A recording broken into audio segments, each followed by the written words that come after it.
Alam nyo bang mayroon na pong umiiyak na mga vloggers nila kuna? Malilintikan yata sila pag hindi na nanalo si Lacuna. Yan po si Batang Bako or Toits. Anong sinasabi mong mind control ba yon? Ha? Brain control? Ano ba yung sinasabing control? Yan pong mapapanood natin sa video ito mga kuys magayas. Yan, big love shout out to KTV Pilipinas, Mamel at sa lahat ng Iskunyan supporter vloggers. Kuya Machi TV, big love shout out po sa ating lahat. Okay? Ito. So marami po nagalit talaga kahit mga Iskonians nadismaya kay Isko Moreno. Saan banda? Dahil nga po marami nagalit, marami nag-aalisa na sa kampo ni Isko, lumilipat na kay Hani Lacuna. Hoy, ginoo ko. Diyos mayo, marimar. Kang kalang yata, nakakalam sa mga balitang yan. Kaya bakit yung mga Iskonians hindi nila alam na naglilipatan na sila? Nag-hallucinate na po sila. Mukhang desperado na rin yata yung mga vloggers ni Lacuna. Mukhang malilintikan sila, mga kois, mga gayas. Kasi maraming nakapagsabi, ibayad po daw mga ito. Ito po yung vloggers ni Yorme Isko Moreno noon. Ito po yung tinutulungan ni Yorme Isko Moreno noon. About sa kanyang mga motor, mga kois, mga gayas. Mukhang nakalimutan yata niya na nananalo lang si PBBM dahil kay Sara Duterte. Kasi yung tinutukoy niya mga kois, mga gayas, nung pagpunta daw ni Vice President Sara Duterte dyan sa City of Maynila, marami daw nagagalit na mga Iskonian supporters, mga kois, mga gayas. May tanong tayo, show me the evidence. Show me kung sino yung mga taong lumilipat. Dahil tumanggap ng bisita si Yorme Isko Moreno. Bakit? Lahat naman tinatanggap ni Yorme Isko Moreno. Bakit wala naman pong masamang tinapay sa kanya as long as nakakatulong sa mga Manilenyo? Oh, bakit mga DDS lang ba tinatanggap ni Yorme Isko Moreno? Oh, andyan naman po yung mga senatorial ni PBBM. Oh, like Manny Pacquiao, mga kuys, mga gayas, di ba? Alam nyo, talagang mapipressure. Ganun talaga pagbayaran ka, mga kuys, mga gayas, no? Ipipressure ka talaga sa taong nagbayad sa'yo. Siyempre, bayad ka tapos matatalo yung manok mo. Talagang kulilat naman po talaga. Mula pa 2014 hanggang ngayon na survey, basta sa mga lehitimong service agency lang. Huwag lang po yung mga service agency na gawa-gawa ng nila sa ilalim ng tulay. Umiiyak na ito. Naglabas sila na ngayon ng survey. Hindi niya napansin yung timing. Timing. Mga kababayan, Hindi nyo ba napansin yung timing? Anong timing? Baka timing. Tai sa miming. Timing. Tai sa miming. Kita nyo mga kuys, magano to ka nanuloko tong vlogger na to mga kuys, mga gayas. Pagkatapos niyang napakinabangan si Yorme Isko Moreno, ayan. Ganda pa ng pangalan, Batang Manila Toits, pero wag ka, taga Bacoor. Dapat sa'yo, Batang Bacoor Toits. Timing daw. Mukhang hindi yata niya alam, every last day of the month, naglabas ang mga lehitimo na mga service agency ng kanilang mga resulta. Saan ba to? Natutulog pa yata. Tuy, gumising ka, Batang Manila Toits. Timing, di ba? Oo, timing. Tai sa miming. hindi niya napansin yung timing. Dito mga kois, mga guys. Ayan, umiiyak po sila sa survey na yan. Kasi last day po, naglabas po. Nakarang araw po, naglabas po ng resulta ng survey ang lehitimo na Okta Research, mga kois, mga gayas. Palakpakan. Galit po sila. Bakit? Sinabi po kasi ng presidente ng Okta Research na kahit pa ipagsama-sama, i-additional yung resulta ng survey ni Simang at ni Bida-Bida, hindi pa rin mananalo kay Yorme Isko Moreno. Saklap, di ba? Yan kasi, mga bayaran kayo. Napipressure na kayo, pinipressure kayo ng mga taong bumayad sa inyo. Yun ang sabi di umano, nabayaran kayo. Sabi ng mga Manilenyo. Yan kasi, di naman gaya sa mga Yorme Isko Moreno vlogger supporters na walang yad bayan. Ha? Walang yad ba yan? Prinsipyo pinaglalaban namin dito. Ha? Prinsipyo para sa bagong Maynila. Hindi yung pag wala ka ng views kay Yorme Isko Moreno, pagkatapos ka ng tinulunggis mo si Yorme Isko Moreno. Saan yung credibility mo na isang vloggers? Buti nga mayroon pang naniniwala sa'yo na mga tulunggis din na katulad mo. Ha? Kami, kahit wala kaming views, pagkatapos ng eleksyon, walang ganap si Yorme, andyan pa rin kami. Kayo, for the views, for the money lamang. Real talk lang. Kung masasaktan ka, ay tinamaan ka. Ayan O, paano niya masasabing tinaiming o taismiming daw? Kailan pa nangunguna sa survey si Simang at si Bida-Bida? Last year pa yan. Last year pa yan, yung survey na yan, na talagang kulilat po sila. Kahit ipagsama-sama pa yung mga service nila. Tapos ngayon, umiiyak, nape-pressure. Iyan kasi, tanggap ng tanggap tayo Wala tayong prinsipyo For the views, for the money.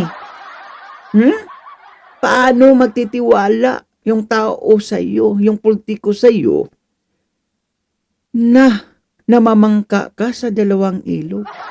O baga, dalawa yung mukha mo. Nagsisimba ka ng Katoliko, nagsisimba ka ng sa kabila. Sa Protestante. Ganun yan mga kois, mga gayas. Walang pinagkaiba po yan sa mga vloggers ni SB Bida-Bida. Ayan klarong-klaro, kailan ba sila nangunguna? Bakit sinasabing timing? Kahit anytime maglabas sila ng survey nila, wala tayong pakals dyan. Parang pinapalabas nyo pa, nakasabwat na naman si Yorme Isko dyan sa Okta Research. Ganun naman talaga kayo Di naman kasi kayo marunong tumanggap ng totoong resulta. Yung mga resulta nyo, gawa-gawa nyo, sumubra pa sa 100%. Apakabobo nyo naman! Apakabobo nyo gumawa ng survey! Yan yung tatawag nila na mind conditioning. Yung mga ginagawa nila. Pero bakit naman maniniwala yung Manilinyo niyan na kahit na online survey, kali survey, ay talagang lamang po ang ating butihing Yorme Isko Moreno? After agad nung lalong-lalo na nung pagbanat ni Atty. Princess Abante. Marami po nakapanood noon. In-upload ko po yung Princess Abante, yung panay puri rin ni Yorme Isko Moreno noon. Yun ba yun? Yung anak ni Boy Dila? Yung anak ni Boy Dila? Si Atty. Hindi ba? Wala din credibility yun. Bakit? Puring-puri yun noon kay Yorme Isko Moreno. Anong ginawa niya ngayon? Parehas lang kayo Puring-puri kayo kay Yorme Isko Moreno noon di ba? Batang Bacorto wala talaga sa hulog. Umabot po ng 300,000 views sa isang araw. At kung babasahin niyo yung komento doon sa video ko na yon, umabot daw ng 300,000 yung ka-fake news nila views sa isang araw. Well, talagang ito naman talaga for the views lang naman talaga. Noong wala ng views kay Yorme Isko Moreno, lumipat. Nagpa-BBM. Ganun po yan sila mga kois, mga gayas. Talagang mani-mani lang. Para lang yan sila ni makagago. I am the highest speed of all vloggers. naku po, halos lahat galit na galit kay Isko. Halos lahat. Kay Sara Duterte. At sabi nila, lilipat na kami kay Hanila. Yung galit lamang kay Yorme Isko Moreno, yan yung mga talipandas at tulungges. At yan yung followers mo. Yung followers mo kasi, wala ka na kasing followers na mga Iskonians. Bakit galit sa'yo Yung mga followers mo, yung maka-BBM lamang. O, di ba? Nag-BBM ka. Tapos, nag-rubrido ka pa. Yung mga followers mo ay talagang hindi na yan mga Iskonians. Kasi sa amin wala namang nagkukomento kahit na mag-upload kami, mag-post kami dyan about sa pagsasama, pagbisita ng Vice Presidente dyan sa City of Manila. Wala namang nagsasabi ng mga Iskonians na lilipat na sila. Bakit? Naintindihan nila kasi ang sitwasyon ng City of Manila. Eh kayo, kahit naintindihan nyo, pag nabusalan yung pira yung bunganga nyo, wala. Nga talaga. Di ba? Kasabayan kita noon eh. Mas nauna pa nga siguro ako sa iyo eh. Di ba? Oh. Una. So, ito po ay damage control. Damage control. Damage control po tawag dyan. Damage control pala yung tinutukoy niya. Parang penis control lang ah. Penis anay control. Kayo yata yung mga anay eh. Ha? Kayo yung anay sa lipunan, kayo yung anay dyan sa City of Manila eh. Ha? Dahil wala. Yung credibility nyo bagsak eh. Bakit? Puring-puri ka noon kay Yorme Isko Moreno. Nagmamakaawa ka pa, tinulungan ka pa sa iyong motor. Ayon po yan sa mga kasamahan nating mga vloggers. Anong ginawa mo ngayon? Ha? Dahil mahina ang views, lumipat ka. My goodness. Nagpalabas agad sila. Ang bilis. Nagpalabas sila ng survey. Siguro sabi, maglabas ka ng survey, bilisan ninyo. Kasi sinasira ako dun sa kay Sara Duterte. Putik na yan. Hindi talaga niya naintindihan yung mga survey agencies, mga kois, mga gayas. Bakit? Every month po yan talaga maglalabas ng surveys. Last day of the month ngayon, ha, BMT, tandaan mo yan. Last day of the month, ngayon talaga yung akmang panahon na magpalabas sila ng survey. Hayaan mo, antayin mo rin ang survey ng SWS. Baka hindi ka na makahinga, atakihin na kayo sa sobrang kahiyan dahil pressure na pressure kayo. Bakit? Ayon nga ng iba, di umano, bayaran na mga vloggers kayo. Naku po, hindi po yan po pwede sa mga Iskonia supporter vloggers. Ayaw ni Yorme Isko ng gano'n ang mga bayaran. Bakit? Nakakasira po yan ng imahe ng mga sinusuportahan mo. Tama nga lang, bago pa lang napakita ka na ng totoo mong kulay. Batang bako or tuets, kung ano talaga yung totoo mong kulay. Kung ano talaga yung intensyon mo sa pagsuporta ng isang politiko. Pera lang naman. So, kinakailangan maglabas tayo ng survey. Wow. Palalabasin natin na talagang marami pa rin mga Manileño ang naniniwala sa akin. So, tingnan nyo. Ang layo. 60... Putik na yan. Anak ka ng kamatis na hilaw na bakla. Tingnan mo nga kung lumalabas yung boss amo manager mo, sinusuportahan mo, mag-ikot dyan sa City of Manila, mag-motorkid man o mag-house to house. Makikita mo naman obvious definitely na walang masyadong tumatanggap sa kanila ng mga Manileño. Bakit? Napaghalataan kasi biglang kilos lang yung mga sinusuportahan nyo. Nagpapakita lamang sa panahon ng eleksyon. Sa panahon ng eleksyon. Pagkatapos ng eleksyon, hindi na yan sila makikita. Nagkukulong na yan sa kanilang mga opisina. Kagaya ni SB Vida-Vida. Hindi ba lang natin na malaya na balitaan na nakita natin dyan nakipagsagutan dyan sa Kongreso o humawak ng isang komite. Nagtataka lang tayo ngayon na nagpabida-bida dyan sa City of Manila na aminado naman ang animal na taga Quezon City. Pati si Yorme Isko Moreno. Nakita niya ang video na yon noong in-interview ang kanyang juwawa na taga Pasig. At siya, medyo nalihis yung dila. Tabingi, diba? Cute siya, sabi niya, yung GF ko, Pasig, ako cute siya. Manila pa ako pala. Kita mo?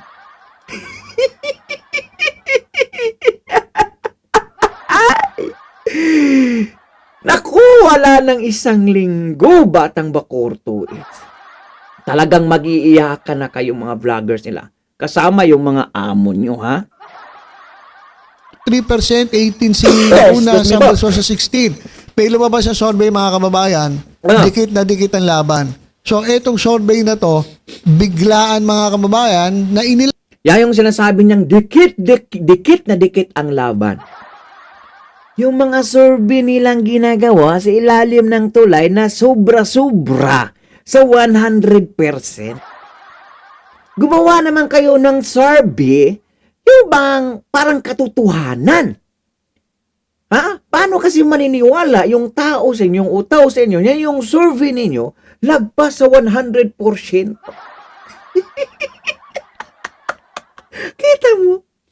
Gaano sila kadesperado? ilabas dahil nga mukhang tumatagilid na si Isko Moreno. Saan tumatagilid? Damage control ito mga kababayan. Damage control. Kaya gusto ko lang sabihin sa inyo mga batang Maynila, huwag kayo basta-basta maniniwala sa mga lumalabas na survey. So, anong ibig sabihin mo? Doon kami maniniwala sa hindi lehitimong survey na gaya ng ginagawa nyo.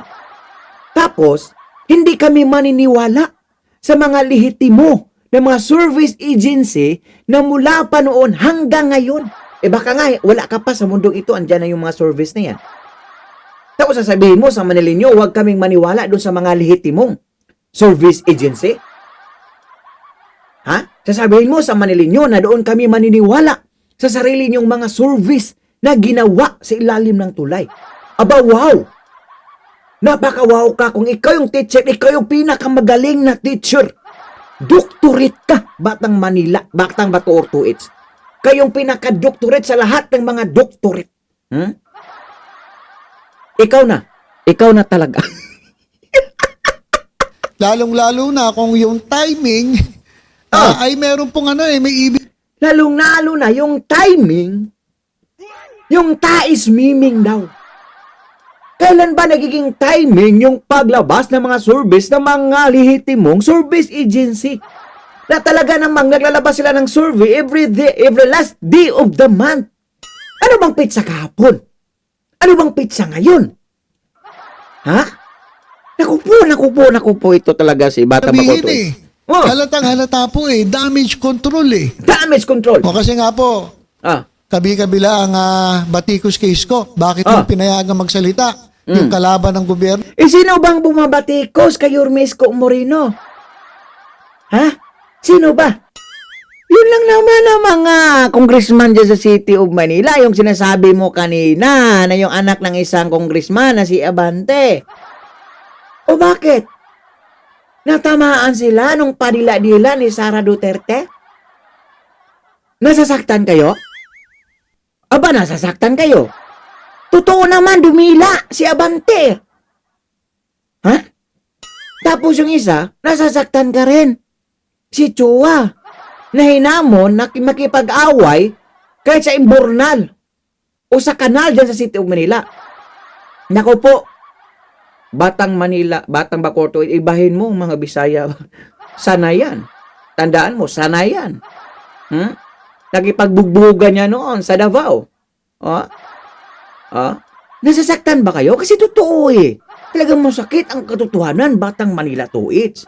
Kaya ikaw, napipressure ka na masyado. Bakit? Mula noong 2014 hanggang 2024 hanggang 2025, yung mga sinusuportahan mong mga politiko nga sa survey. Ni minsan hindi talaga nakalamang kay Yorme Isko Moreno. Nanglamang lang sila sa paninira, sa pagkasimang, sa pagkabida-bida. Pero sa survey, sa puso ng mga Manileño, never silang nananalo. Tandaan mo yan, Batang Bacoto. Yan sa yung rally. O ayaw na namin sa'yo dahil Duterte ka. Sino Kaya nagsabi? ito po ay damage control. Damage control. Ito po nilabas silang survey ay para Hindi yan damage control. Unfinished control. Yung brain nyo damage na. Hindi na nyo na makontrol. Di ba? Ang hindi na makontrol nila, yung brain nila dahil damage na. po palabasin, kunwari na talagang malakas pa itong Yorme's Choice. Bakit? Anong kunwari? Pagmamay-ari ba ng mga service agencies ni Yorme Isko Moreno? Pagmamay-ari ba nila? SWS? Kung pagmamay-ari pala ni Yorme Isko Moreno yung SWS at saka Okta Research, dapat sa presidential election, siya palagi yung nangunguna. O bakit? Si BBM nangunguna at siya pangatlo, pang-apat lang yata sa survey. Kung pagmamay-ari pa niya. Kita nyo kung gaano to katulunggis mga kuys mga guys. Iwan ko lang kung bakit patuloy pa rin sumusuporta, naniniwala ang mga supporters nito. Ha? Yung mga supporters nito, putangin nyo mga tulunggis kayo. Talipandas kayo. Oh, yun lang masasabi ko. Pakikomento po ng iyong mga opinion o reaction sa comment section ng ating video. At dahil umabot po kayo sa dulo ng ating video, may karapatan po kayong mag-like, share, and subscribe. So for now, I'm God Manila. God first, God bless all, peace. Bye-bye. To the city streets, we began to feel the fire. We rise like